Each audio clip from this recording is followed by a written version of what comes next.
नेहरू के दादा मुस्लिम थे। नेहरू और सरदार पटेल में दुश्मनी थी। गांधी को नेहरू ने मरवाया था। ऐसी कई बातें खूब फैलाई गई। क्या इन बातों में कोई सच्चाई है या ये सिर्फ व्हाट्सएप यूनिवर्सिटी का सिलेबस है? आज ये सब आपको बताएंगे और ये भी बताएंगे कि कांग्रेस के ही नेता क्यों नहीं चाहते थे कि नेहरू प्रधानमंत्री बने और कैसे एक कागज की पर्ची ने नेहरू को पीएम बना दिया। नमस्कार दोस्तों, मैं प्रज्ञा मिश्रा सीरीज प्राइम मिनिस्टर में आपका स्वागत करती हूं। आजादी के बाद यह तय हो गया था कि कांग्रेस अध्यक्ष ही अंतरिम प्रधानमंत्री बनेंगे, क्योंकि 1946 के सेंट्रल असेंबली इलेक्शन में कांग्रेस को बहुमत मिला था। 1940 के रामगढ़ अधिवेशन के बाद लगातार 6 सालों से मौलाना अबुल कलाम कांग्रेस अध्यक्ष चुने जा रहे थे। कांग्रेस प्रेसिडेंट के चुनाव की घोषणा हुई तो अबुल कलाम फिर चुनाव लड़ना चाहते थे, लेकिन तब तक गांधी नेहरू के हाथ में कांग्रेस की कमान देने का मन बना चुके थे। 20 अप्रैल 1946 को उन्होंने मौलाना को एक पत्र लिखकर कहा कि वो एक स्टेटमेंट जारी करें कि अब वो अध्यक्ष नहीं बने रहना चाहते हैं। दरअसल दोस्तों, कांग्रेस में ये परंपरा थी कि 15 कांग्रेस कमेटियां ही अध्यक्ष के नाम का प्रस्ताव रखती थी। इनमें से 12 कमेटियों ने सरदार वल्लभ भाई पटेल का नाम आगे बढ़ाया, लेकिन किसी ने भी कमेटी में जवाहरलाल नेहरू का जिक्र तक नहीं किया। आचार्य जेबी कृपलानी ने अपनी किताब Gandhi his life and thoughts में लिखा है कि मैंने कमेटी के फैसले के बाद सरदार पटेल के नाम वाले प्रस्ताव का पर्चा गांधी जी के सामने रखा था।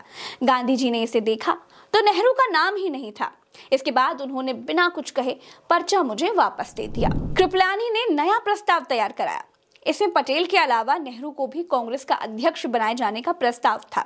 इस पर सबने दस्तखत कर दिए, क्योंकि सब जानते थे कि मन से गांधी नेहरू को ही अध्यक्ष और पीएम देखना चाहते हैं। अब भी मैदान में सरदार पटेल थे और उनके सामने नेहरू का जीतना मुश्किल था।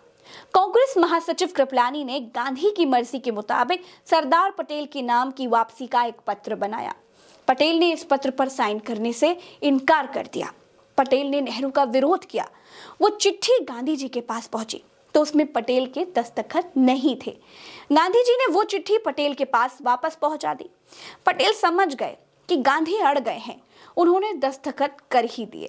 नेहरू को कांग्रेस का निर्विरोध अध्यक्ष चुना गया और आजाद भारत को पहला अंतरिम प्रधानमंत्री मिल गया। उस वक्त हिंदुस्तान टाइम्स के लिए काम करने वाले वरिष्ठ पत्रकार दुर्गादास अपनी किताब India from Curzon to Nehru and after में उन्होंने लिखा है कि मैंने गांधी जी से अंतरिम सरकार के नए प्रधानमंत्री को लेकर सरदार के बारे में बात की थी।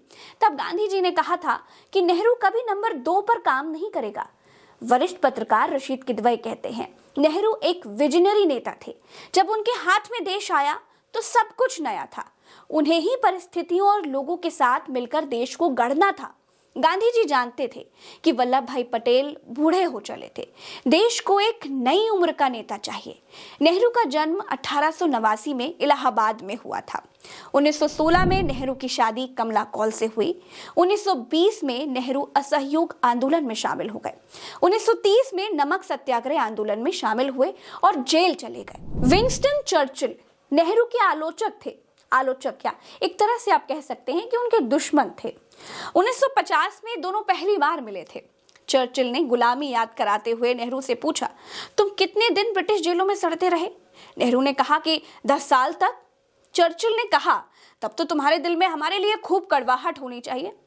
तब नेहरू बोले कि कोई बात नहीं, हमें गांधी जी ने 2 चीजें सिखाई हैं, कभी किसी से नफरत मत करो और कभी किसी से डरो मत। आपको भी पता है कि हम ना आपसे डरते हैं और हाँ, नफरत तो कतई नहीं करते। लाल बहादुर शास्त्री की बायोग्राफी लिखने वाले सीपी श्रीवास्तव अपनी किताब a life of truth in politics में लिखते हैं कि नेहरू जब दूसरी बार प्रधानमंत्री चुने गए तो वो अपने काम से बोर हो गए। उन्होंने सोचा कि अब किसी और को प्रधानमंत्री बनने का मौका दिया जाना चाहिए। 29 अप्रैल 1958 को कांग्रेस संसदीय दल की बैठक थी। इसमें नेहरू ने कहा कि वे प्रधानमंत्री पद से इस्तीफा देना चाहते हैं। उन्होंने कहा, मेरे सार्वजनिक राजनीतिक जीवन के 40 साल बेमिसाल रहे। मैं चाहता हूं अब किसी और को प्रधानमंत्री बनने का मौका मिले।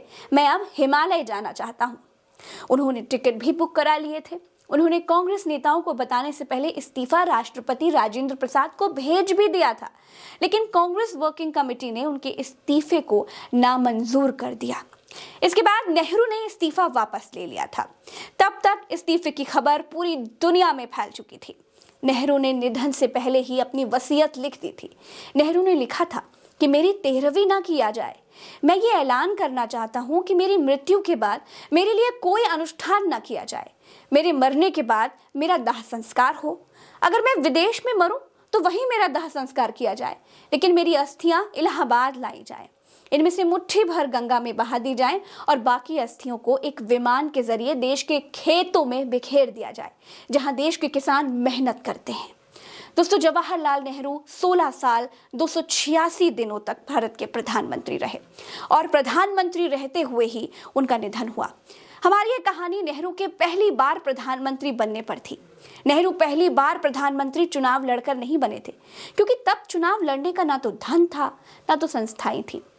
तब तुरंत देश को एक प्रधानमंत्री चाहिए था। अब अगली कहानी में मैं आपको बताऊंगी कि कैसे नेहरू ने पहला चुनाव लड़ा और नेहरू का स्टाइल याद करके क्यों मोदी जी को आज भी पसीने आ जाते हैं। मिलते हैं इस कहानी के अगले पार्ट में। प्राइम मिनिस्टर सीरीज के पहले पार्ट में इतना ही। नमस्कार।